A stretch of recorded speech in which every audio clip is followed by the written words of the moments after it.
Então, basicamente, é importante ver qual perfil você é. E aí, depois de ver qual perfil você é, a gente vai pro ponto mais importante dessa live, que é como você vai estimular o seu aprendizado. Alguém aqui tem dificuldade de entender como é que vai estimular o aprendizado? Por exemplo, uma pessoa que é visual fica se perguntando, mas meu Deus, como é que eu vou aprender melhor essa matéria? Ou então você que é sinestésico fica se perguntando isso? Se sim, fala aqui que eu vou dar algumas colheres de chá agora de como é que você pode estimular o seu aprendizado, tá? De acordo com o seu perfil de estudante, gente. Então, quem tem dificuldade de entender como é, comenta aí pra mim. Comenta eu tenho dificuldade pra eu saber se vocês têm. E assim a gente ir pra colher de chá, tá?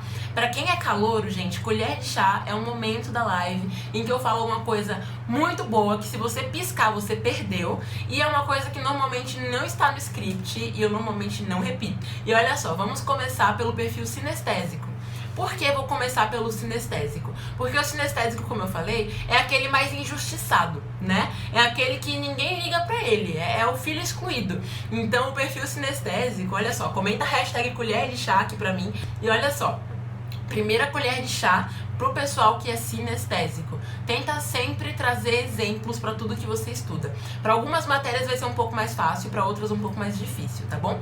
Vou dar um exemplo com física, porque física é a matéria que muita gente fica, Jesus amado, Deus, desça, me ajude, porque eu não sei entender física, né? A maioria sofre com física. Então, olha só, um exemplo com física para uma pessoa sinestésica. Vamos supor que o professor explicou lá para você um conteúdo de velocidade. Velocidade é um tópico bem básico de física, tá? Então vamos para esse, que é um tópico fácil de entender. Vamos supor que a professora foi lá, explicou velocidade pra você, você não conseguiu entender. O que você vai fazer? Em vez de pegar o exemplo que a professora te deu, se coloca no exemplo.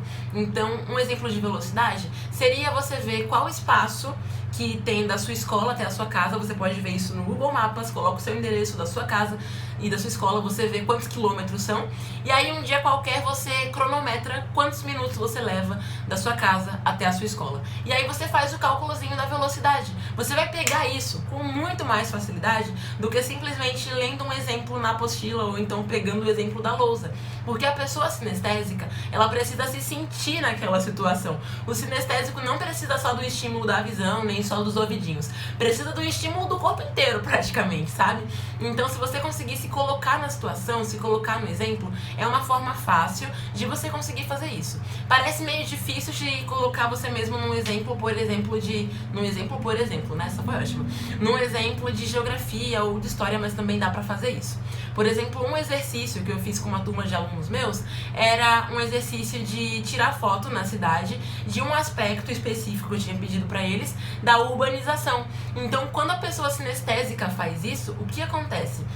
Essa pessoa, ela vai conseguir visualizar na cabeça dela. A cabeça da pessoa sinestésica, ela é meio ligada no 220. Meio. Ela é meio ligada no 220, né? Então a pessoa sinestésica é aquela que tá pensando hoje em quadrado, daqui a 2 minutos em triângulo, depois em bolinha, depois em tudo. Então precisa colocar pra você esses exemplos na sua cabeça e pra isso você precisa viver aquela situação, tá? Então é muito importante que você se coloque nos exemplos. Também dá pra se colocar nos exemplos de história. Então você pega um fato histórico e se pergunta, o que eu faria se eu fosse esse personagem histórico? Vai parecer ridículo. Se você fizer isso na frente dos seus amigos, eles vão te zoar muito. Mas pra você que é sinestésico, isso é muito importante, porque você vai grudar aquele exemplo na sua cabeça e dificilmente você vai esquecer. Então, assim, tem pessoas que são muito sinestésicas pra uma matéria específica. Eu mesma, apesar de ser muito visual, tem matéria que eu sou 100% sinestésica e aí eu preciso me colocar nos exemplos o tempo todo para conseguir entender. E isso ajuda muito, tá? Segunda colher de chá para as pessoas sinestésicas é sempre que possível fazer alguma experiência. Isso é mais fácil de fazer com biologia, química e física, tá, gente? Ciências em geral, né? Mas sempre tentem fazer alguma experiência, até aquelas bobinhas em casa mesmo, porque isso ajuda também a fixar aquela informação, tá? E a pessoa sinestésica, é comprovado que uma pessoa sinestésica, quando ela estuda num ambiente diferente do que ela está, por exemplo, se você vai estudar ao ar livre, ou então num ambiente em que você consiga pegar informações que tenham referência com aquele conteúdo, a pessoa sinestésica, ela consegue aprender melhor. Então, se possível, tenta estudar num lugar que tenha relação com aquele conteúdo. Parece meio doido isso. Mas, por exemplo, você vai estudar lá, vamos supor que botânica, você vai estudar sobre as plantas, né? Tenta estudar no jardim da sua casa, ou então num parque aberto na sua cidade, ou no jardinzinho da escola. Só toma cuidado para não sentar perto de um formigueiro, mas estuda num lugar que tenha relação com aquele conteúdo, que isso é muito eficaz para quem é sinestésico, tá?